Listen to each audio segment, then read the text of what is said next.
কৃষ্ণ ও মেঘে গাজে ধাৰাখাৰে বৃষ্টি পড়ে একে ধাৰে কৃষ্ণ জন্ম এই শুভ ক্ষণ আৰম্ভিলা পালনা ভকতৰ সাধা কাম হবে কৰে কৃষ্ণৰ কীৰ্তন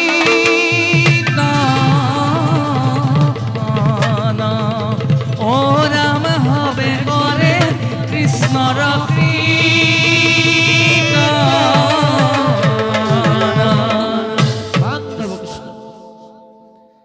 ঐতিহাসিক শিৱসাগৰ মহাসংকল্পিত মহাপালনাম কৃষ্ণ উপজিলে অন্ধকাৰে মেঘে বৰষিলে ধাৰাসাৰে ঠিক যেন মহাপ্ৰভুৱে তেনে এটা ক্ষণতে মহাপালনাম ভাগ নিজ বক্ষস্থলত গ্ৰহণ কৰিছে। আজি ঐতিহ্যক্ষেত্ৰ নৈমিষাৰণ্যত উপস্থিত থকা দক্ষিণ পাট সত্ৰৰ বৈষ্ণৱ পণ্ডিত সত্ৰাধিকাৰ প্ৰভু ঈশ্বৰ মহাপালনাম আয়োজক সমিতিৰ সন্মানীয় সভাপতি সম্পাদক প্ৰমুখ কৰ্মকৰ্তাসকল নামাচাৰ্য প্ৰভুসকল বিভিন্ন স্থানৰ পৰা আহি সৌষ্ঠৱ বৃদ্ধি কৰা ব্ৰজধামৰ গোপসদৃশ বৈষ্ণৱসকল আই মাতৃসকল বন্ধুসকল সতীৰ্থসকল সমস্ত জনলৈকে যি স্থানত কৰ্ম কৰি সেৱাভাগী আগবঢ়াইছে হনুমন্তৰ খেতালি পৰ্বত কেকেটুৱাৰ বাঁহপাত সদৃশ যিসকল পুণ্যাত্মাই পৰম পুণ্য এই অমৃতময় কৰ্মভাগলৈ যেনেধৰণে সেৱা আগবঢ়াইছে প্ৰতিজনকে মান্যানুসাৰে আমি সেৱা জনাই সময়ৰ প্ৰতি লক্ষ্য ৰাখি সেৱাভাগী আমি নামভাগী আগবঢ়াবলৈ লোৱা হৈছে জ্ঞানকৃত জানকৃত সমস্তজনে প্ৰতি মাৰ্জনা কৰিব। আইসকলে এজোকা উৰুলি দিব কৃষ্ণ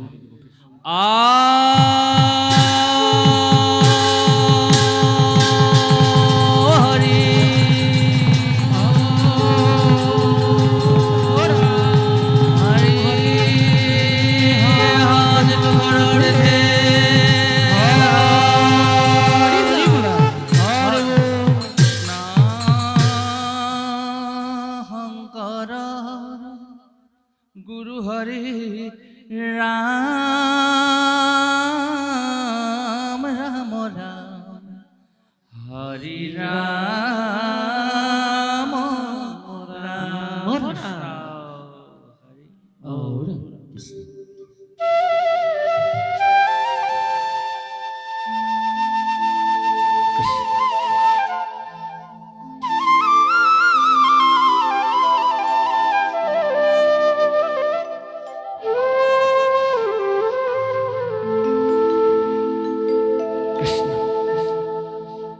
সেই পুণ্যাত্মাসকল পুনৰবাৰ সমস্তজনলৈকে মান্যানুসাৰে শ্ৰদ্ধা আৰু সেৱা নিবেদন কৰা হৈছে। ঐতিহাসিক বৰ অসমৰ উজনি অসমৰ এখনি পুণ্যস্থান ঐতিহাসিক শ্ৰী শ্ৰী ঢেকীয়াখোৱা বৰনামঘৰ মাধৱদেৱ স্থাপিত। এই ঢেকীয়াখোৱা বৰনামঘৰ ইতিবৃত্ত হিচাপে প্ৰকাশ পোৱা গ্ৰন্থখনিত পালনাম বিষয়ে এটি বিশেষ টোকা সন্নিৱিষ্ট কৰা হৈছে। আপোনালোকে জানে যেতিয়া বোলে ৰজাঘৰত মহাপুৰুষ মাধৱদেৱ বন্দী হৈ আছিল, মাজুলী ধুইয়াহাটত ব্ৰহ্মপুত্ৰৰ মাজত অৱস্থিত ধুইয়াহাটত মহাপুৰুষ শ্ৰীমন্ত শংকৰদেৱ গুৰুজনে মাধৱ পুৰুষৰ মুক্তিৰ বাবে অহোৰাত্ৰ পালনাম কীৰ্তনৰ আয়োজন কৰিছিল। ইয়াৰ উদ্দেশ্য হৈছিল বন্দী মুক্তি হ'ব লাগে, জীৱৰ কল্যাণ হ'ব লাগে। পালনামৰ প্ৰভাৱত ৰজাই পৰম গুৰু অংশ মাধৱ পুৰুষক মুক্তি দিছিল আৰু সেই মুক্তি পায়ে গুৰুজনা দিহা নৈ পাৰে পাৰে গৈ এটা ৰাতি প্ৰবাদ মতে বা সেই গ্ৰন্থত উল্লেখিত মতে দিহা নদীৰ পাৰত সেই অঞ্চলত এটা ৰাতি গুৰুজনাই বিশ্ৰাম কৰি ঢেকীয়াৰ অন্ন গ্ৰহণ কৰি আৰু গুৰুগৃহ নিৰ্মাণ কৰি সেই স্থানত ঢেকীয়াখোৱা বৰনামঘৰ আজিও অক্ষয়বন্তী জিলিকি আছে। আৰু সেই গ্ৰন্থখনতে উল্লেখ কৰা হৈছে পালনামৰ এনে মহা মহত্বৰ কথা। আজি সেইজনা পৰম গুৰুকে আপোনাসকলৰ সকলোৱে সাক্ষী কৰি আমি মহামূৰ্খমতীয়ে দ্বিতীয়জনা গুৰুৰ মুক্তিৰ বাবে গুৰুজনে যি কৰোণা কৰিছিল বা যি কৃপা ঈশ্বৰৰ চৰণত প্ৰাৰ্থনা কৰিছিল দ্বিতীয়জনা গুৰুৰ অমৃতময় কলমেৰে আমি আগবঢ়াইছোঁ কৃষ্ণ এই গুৰু শংকৰদেৱ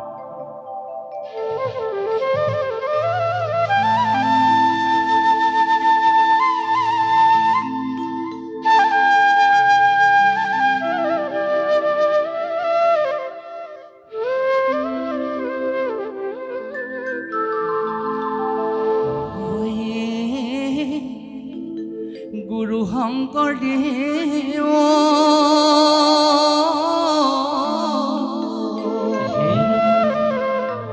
নাম ৰখে বুৱালা নয়ে গুৰু শংকৰদেৱ ভক্তি ৰখে ভক্তি ৰখে বুৱালা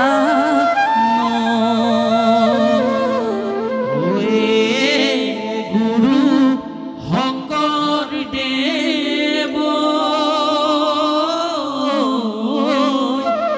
নাম ৰখে বুৱালা গুৰু শংকৰদেৱ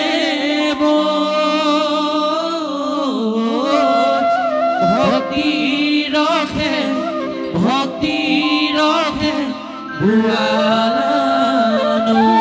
নাম হৰি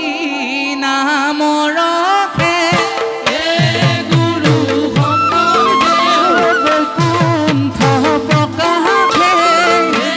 গুৰু শংকৰদেৱ বৈকুণ্ঠ প্ৰকাশে গুৰু শংকৰদেৱ প্ৰেমে অমৃতৰ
সংসাৰ বিন্ধু হেনয় কি পালো শংকৰ বিনাই নাই নাই আন বন্ধু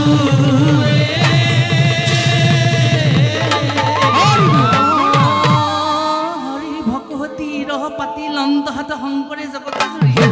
ৰাম নামৰ ৰত্ন বেহায়া জগতে চলয় বৈকুণ্ঠ পুৰী